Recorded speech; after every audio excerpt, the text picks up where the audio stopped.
This isn't a baby hippo, it's a completely different species. The pygmy hippo lives in West Africa and weighs only about 400 to 600 pounds. For comparison, a common hippo can weigh up to 8,000 pounds. During the day they hide in burrows or swamps, and at night they go out to eat. Their diet, mostly leaves, roots, fruits, and grass. They actually spend more time on land than their big relative, but they're still great swimmers and love the water.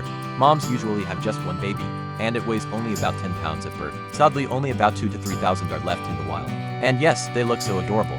That's why they often become cartoon characters.